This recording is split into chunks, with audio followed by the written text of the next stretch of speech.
श्री सद्गुरु महाराज की जय। श्री सद्गुरु महाराज की जय।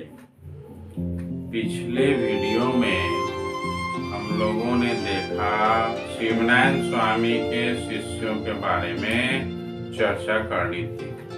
शिवनारायण स्वामी के मुख्य 5 शिष्य हुए, जैसा कि शिवनारायण स्वामी के शब्दों में है, राम नाथ की पहली सेवकाई, दूसरे लखन राम मोहि पाई। अर्थात रामनाथ स्वामी जी के पहले शिष्य हुए और दूसरा लखन राम हुआ।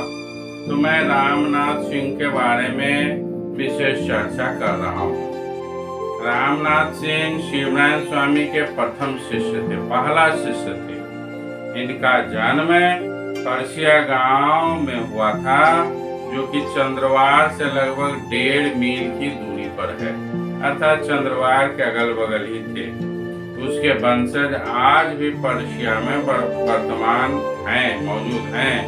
कहा जाता है शिवनारायण स्वामी से ये आयु में बड़े थे और ये भ्रमणशील नहीं थे और बाहरी आडंबर से ये दूर रहते थे, अर्थात बाहरी आडंबर इनको नहीं भाता था।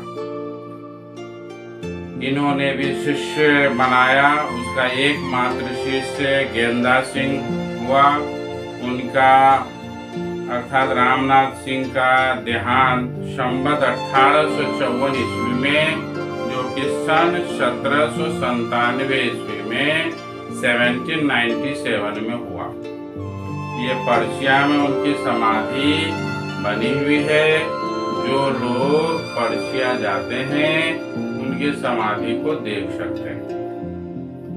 चलते हैं दूसरे शिष्य के पास। दूसरा शिष्य हुआ लखन राम सिंह। लखन राम सिंह स्वामी जी के द्वितीय शिष्य थे। इसका जन्म बलिया जिला के बड़सरी ग्राम में हुआ था। इनके पिता का नाम जगेश्वर और माता का नाम राममणि था। लखन राम पहले विष्णु पंथ के यति साहब के शिष्य थे, लेकिन आत्मज्ञान नहीं होने के कारण स्वामी जी के शरण में आए और तब उनकी ज्ञान की पिपासा शांत हुई। इन्हीं लखन राम की स्वामी जी के मोहम्मद शाह से प्राप्त मुहर और गुरुन्यास देकर पंथ चलाने का आदेश दिया था। अर्थात लखन राम ही वो शिष्य थे जिसे शाह मोहम्मद से मिले मुहर को दिया और पंथ को आगे बढ़ाने का विशेष अवसर प्रदान किया। हालांकि यह काम रामनाथ को देना चाहते थे, लेकिन वे इस चीज को स्वीकार कर लिए, अर्थात अपना उत्तराधिकारी बनाया। अर्थात शिवनारायण स्वामी का उत्तराधिकारी लखन राम सिंह हुए। कहते हैं आज भी वह मुहर स्वामी जी द्वारा लिखित गुरुन्यास बड़सरी ग्राम में मौजूद है। लखन राम ने बड़सरी में रहकर पंथ का प्रचार किया था, कहीं बाहर नहीं गए थे। वहीं शरीर भी संवत 1870 अर्थात सन 1813 1830 में छोड़ा था। वहाँ उनकी समाधि बनी हुई है।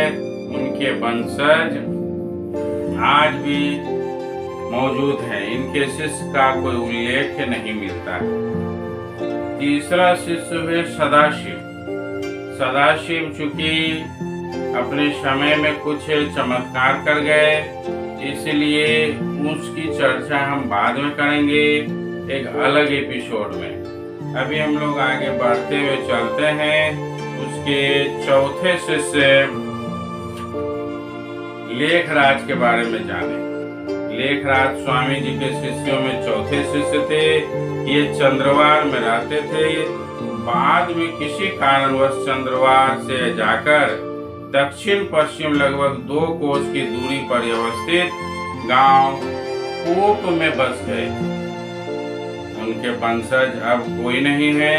इनका देहांत संवत 1854 अर्थात ईस्वी सन 1797 1797 में हुआ। पद्मनाभ स्वामी का मुख्य शिष्यों में 5वां शिष्य युवराज थे। चंद्रवार से उत्तर लगभग आधा मील की दूरी पर शरुवाई गांव के ये निवासी थे। इनके वंशज अभी भी वर्तमान हैं। ये इनका संत देश गमन संवत 1854 अर्थात सन 1797 में हुआ। लेखराज और युवराज एक साथ संत देश को गए थे। फिर इन 5 शिष्य के अलावे मोहम्मद साहब, दिल्ली सुल्तान और जयमल सिंह, अयोध्या नरेश भी शिवनारायण स्वामी के शिष्य हुए। क्योंकि ये लोग मोहम्मद साहब हुए, जयमल सिंह हुए, ये लोग प्रचार प्रसार में कोई रुचि नहीं दिखाए, अर्थात ये लोग प्रचार प्रसार नहीं किए, इसलिए इनकी चर्चा मुख्य शिष्यों में नहीं आती है। मैं इन 5 शिष्यों की चर्चा की, जिसमें सदाशिव का चर्चा अगले वीडियो में करूंगा। उनके साथ विशेष बात यह थी कि उसमें इतना ज्ञान हो चुका था कि आत्मा को शरीर से कैसे निकाला जाए, आत्मा को शरीर से निकालने की कला उसमें भरी हुई थी। इस चर्चा को मैं अगले वीडियो में करूंगा। आज इस वीडियो को मैं यहीं समाप्त करता हूँ। आप सभी से आग्रह करता हूँ कि वीडियो को सब्सक्राइब और लाइक अवश्य करें ताकि मेरा उत्साह वर्धन होता रहे।